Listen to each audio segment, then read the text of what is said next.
cause of nobility is only piety. Thus Islam uprooted the racial pride and ego of the so-called higher classes. There is no superiority for an Arab over a non-Arab, neither for a non-Arab over an Arab, nor for a black on a red, nor for a red on a black. The Islamic concept of equality and justice saved the humanity from the disaster. Dear brothers and sisters, Assalamu alaikum wa rahmatullahi wa barakatuh.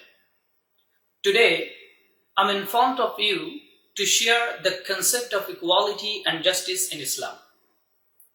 The first and foremost teaching of the Quran about equality is that all human beings are descended from one father and mother.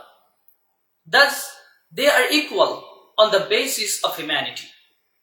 The Quran says in Surah Hujurat, Ya ayyuhan nas, inna khalaqnakum min dhakarin wa unsa, wa ja'alnakum shu'uban wa qabaila lita'arafu, inna akramakum 'inda Allahi atqakum, inna Allaha alimun khabir. Womankind, we have created you from a male and a female, and made you into races and tribes, so that you may identify one another. Surely, the noblest of you in Allah's sight is the one who is most pious of you. Surely, Allah is all-knowing, all-aware. The Quran very explicitly declares that the differences of races, tribes, colors, and places are of no value or importance. These differences are only for the sake of identification.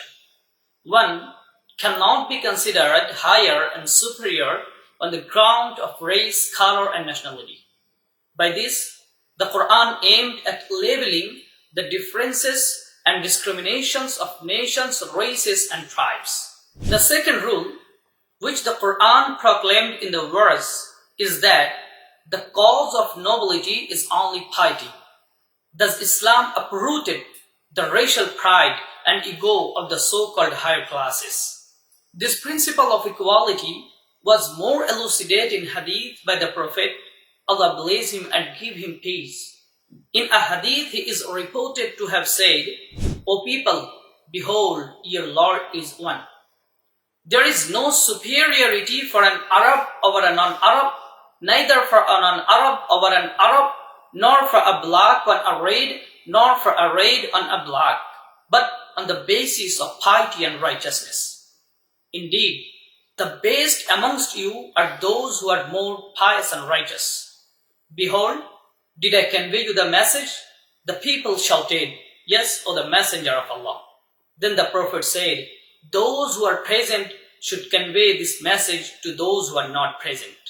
Another hadith says, O people, Allah disapproved bigotry of the days of ignorance and taking pride in forefathers. People are of two types, pious, righteous, esteemable before Allah, and nefarious, wretched, insignificant before Allah. All the people are descendants of Adam, and Allah created Adam with soil. This was the first example of its kind in human history that the Quran eradicated racial prejudice so vehemently and emphatically. It asserted Muslims to consider the people of the world their brother and a human being like themselves. The Quran uprooted racial hatred and asked Muslims to treat each other with good conduct. It is the fundamental principle of tolerance to consider the other community's human being like yourselves, since then only you can behave with them justly. If we consider them humiliated, abject, and lowly, then it is impossible to have a just conduct towards them. The Quran asked Muslims to maintain justice even with non-Muslims. وَإِنْ حَكَمْتَ فَحْكُمْ بَيْنَهُمْ بِالْقِسْطِ إِنَّ اللَّهَ يُحِبُّ الْمُقْسِطِينَ. But if you judge between them with justice, surely Allah loves those who do justice. Justice is to be maintained even if it goes against one's near and dear ones. يَا أَيُّهَا الَّذِينَ آمَنُوا كُونُوا قَوَّامِينَ بِالْقِسْطِ شُهَدَاءَ لِلَّهِ وَلَوْ عَلَىٰ أَنفُسِكُمْ أَوِ الْوَالِدَيْنِ وَالْأَقْرَبِينَ. O you who believe, be upholders of justice, witnesses for Allah, even though against the interest of yourselves or the parents and the kinsmen. Dear brothers and sisters, Islam is the torch-bearer of equality and justice. It laid the foundation stone of democracy and freedom when Europe was fast asleep in savagery, and the world was unaware of the spirit of equality and justice. The Islamic concept of equality and justice saved the humanity from the disaster and paved the way for democracy, absolute justice and freedom. May Allah make us people of equality, justice, kindness and true humanity. Assalamu alaikum wa rahmatullahi wa barakatuh.